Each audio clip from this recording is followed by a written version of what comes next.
All right, music fans, welcome back. Harmless Dave here, talking about real music and one of the great injustices in the world of rock and roll, and doing it in real time for a couple of real people who might understand this video. People just like you and people just like me. So, little screen share here of a classic photograph from really just a great artist who I think deserves some recognition. I grew up in the Boston area. So, Peter Wolf, man, what happened to Peter Wolf? Where is Peter Wolf today? One of the greatest frontmen in the history of music. Also, a great DJ who pioneered the whole free form FM thing, probably back in the late 1960s. So, I'm going to do like a Cliff Notes tribute and do some things here just to talk about I don't know, Peter Wolf and how this guy should be in the Rock and Roll Hall of Fame. If you don't know much about Peter Wolf, of course, he was the lead singer for the Jay Giles Band from 1967 to 1983. And he was born Peter Walter Blankfield back in 1946 in the Bronx. He's currently 78 years old, so he's still alive. So there's still time to put him into the Hall of Fame. He's one of those musicians, you think of these great singers, guitar players like Steve Lukather, not in the Rock and Roll Hall of Fame, which is ridiculous. I don't care if you like Toto or not. The Jay Giles Band, I believe, should be in the Hall of Fame. Um, he attended high school. This is very interesting. Of music and art located in West Harlem near the Apollo Theater. So he definitely got his mojo working, going to the Apollo, watching famous soul and R&B singers, gospel singers, all of whom eventually influenced him. He moved to Boston, which is awesome because he was a fixture, and I think he's still in the Boston area. He attended the School of the Museum of Fine Arts at Tufts University on a scholarship where he studied painting. His first roommate, by the way, was film director David Lynch. So if you go back to 1964, Wolf and his fellow art students, including Paul Shapiro, Doug Slade, Joe Clark, and Stephen Joe Blad, formed a music group called the Hallucinations. They performed at nightclubs in the Combat Zone, which is a very scary place in Boston where there's quite a bit of adult entertainment. That's all I'll say about that. And he was one of the first bands to ever play at what's called the Boston Tea Party, which was a concert venue located at 53 Berkeley Street in the South End neighborhood of Boston, and later relocated to 15 Lansdowne Street, right near Fenway Park, in the former site of its competition, a club called the Arc in Boston's Kenmore Square. Right. During this period, the band performed with bands like the Velvet Underground, Howlin' Wolf, Muddy Waters, Van Morrison, who became close with Peter Wolf while he was living in Cambridge, Massachusetts. During his time performing with the Hallucinations, Wolf was asked to help establish Boston's WBCN, which is just an amazing radio station that I don't think exists anymore. I think it might be like underground or online or something. But the whole 104, was it 104.3? I think it was WBCN, became actually their first all night DJ. And he had this on stage persona, this radio persona, Woofa Goofa as his, or Woofa Goofa as his on air personality. His show became a popular late night staple for many in the Boston area. And he interviewed well known rock, blues, and jazz musicians who were touring through Boston in the late 1960s. What a gig to have, right? So in 1967, Wolf and Blad, the drummer, joined the Jay Giles Band. Wolf and keyboardist Seth Justman were responsible for most of the band's songwriting. Now, during the 1970s, the band just continued to build a huge audience. And they skip a lot of history songs like Must Have Got Lost, Ain't Nothing But a House Party. I mean, those were staples. In fact, there was this commercial for WBCN, and they used Ain't Nothing But a House Party in the commercial. I'll never forget that because that would air constantly on the local TV stations in the Boston area. And it just leaves, when you put music together with all those images, it just leaves a lasting uh, impression. But during the early days of MTV, they basically skip a lot of the stuff that happened in the 70s.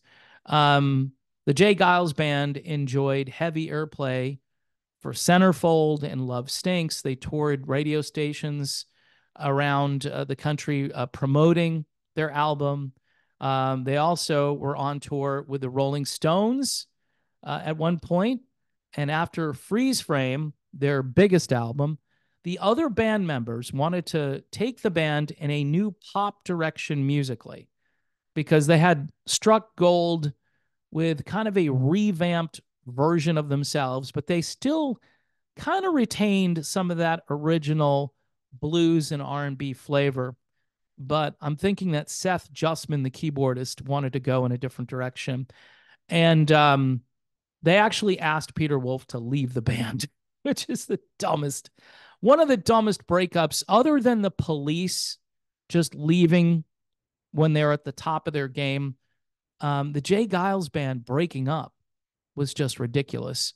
I remember the Jay Giles Band put out one album without Peter Wolf, and it more or less flopped. The record label was all in trying to promote it and get people to listen to it, but Seth Justman as a singer just wasn't all that impressive.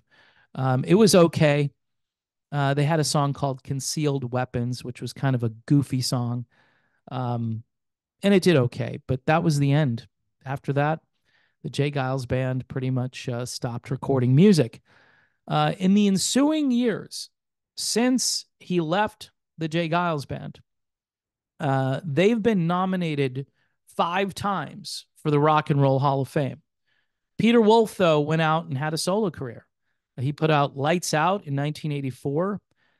The album had special guest stars on it, like Adrian Belew, G.E. Smith, Elliot Randall, Yogi Horton, Mick Jagger, Elliot Easton from the Cars, and Maurice Starr. Maurice Starr would later go on to produce New Kids on the Block and pretty much write everything they did. The single Lights Out, written with Don Covey, became a big hit, peaked at number 12 on the Billboard Hot 100. When do you ever hear Lights Out on the radio? Number 12. And we're just going to memory hole that song. It also was featured in the Rob Reiner film, The Sure Thing. So in 1984, you're thinking, okay, Peter Wolf, he's going to probably do really well as a solo artist. It didn't really pan out. He did do a duet with Aretha Franklin on the song Push from Who's Zoomin' Who. And he appeared on the Artists United Against Apartheid song Sun City. If you remember that song, it went on for like 20 minutes. It's a pretty good song. And those were the days where you had these albums that were trying to raise, raise awareness for a cause. And in the case of that album, I remember got lots of airplay, and Peter Wolf was a part of it. In 1987, Wolf released his second solo album, Come As You Are. Another unbelievable song. In fact, the video features Peter Wolf just jumping up and down. I don't know how much editing went into that, but the dude had to be jumping probably for hours to get enough footage for that album, that video. That would be my guess on that.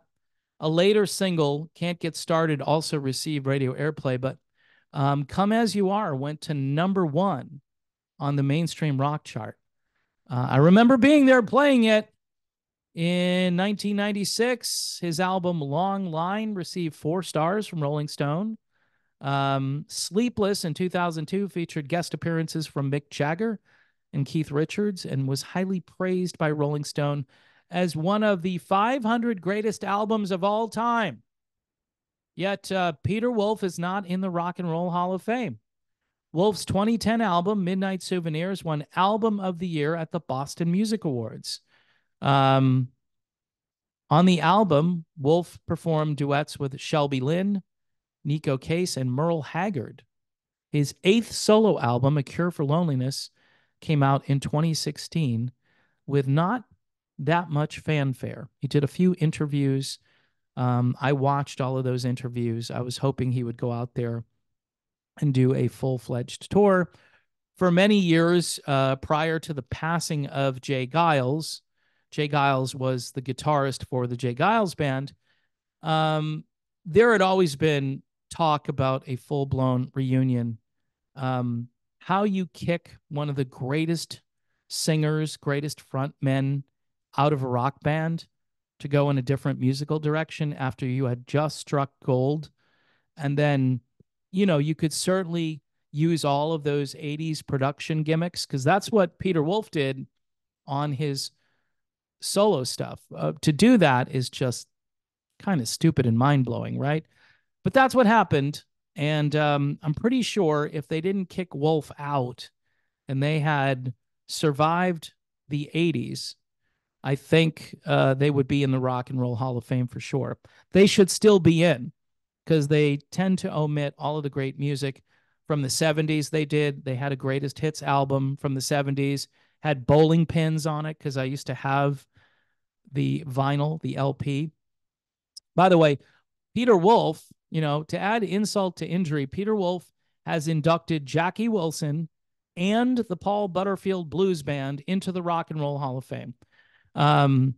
He also married actress Faye Dunaway in 1974. They divorced in 1979. Bruce Springsteen, I believe, has said that Peter Wolf is the greatest frontman he's ever seen. Bruce Springsteen said that. So, I mean, hey, you don't have to take my word for it. And again, I'm not a real big Bruce fan when it comes to the politics, but Bruce knows that Peter just did stuff on stage that other people just couldn't even touch.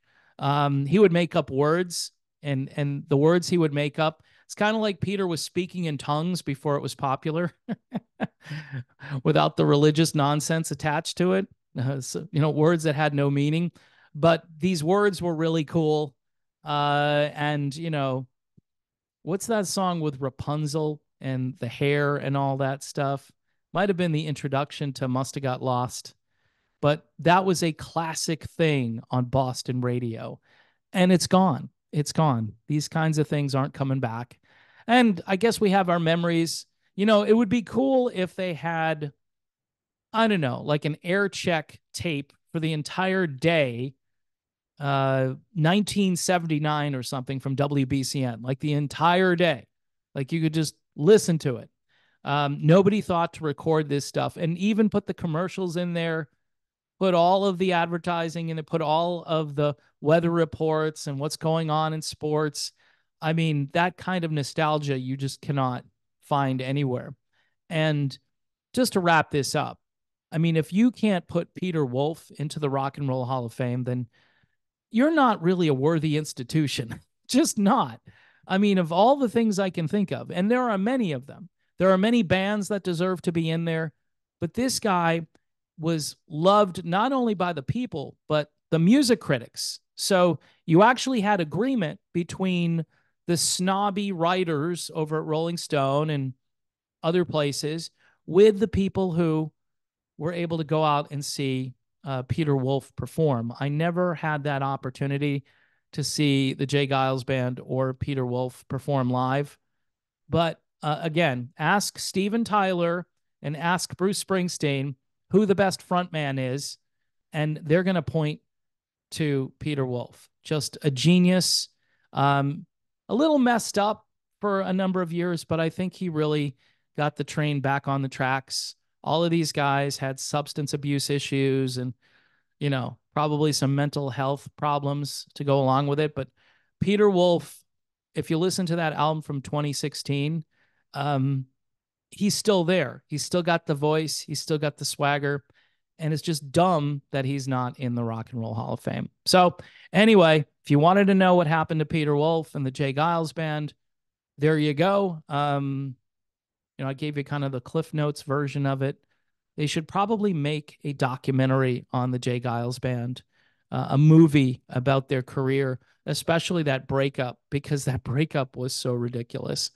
I mean, creative differences. Yeah, we just made a couple of $1 million each, and our album went #1 and our song went #1, but we want to throw the singer out who helped us get there.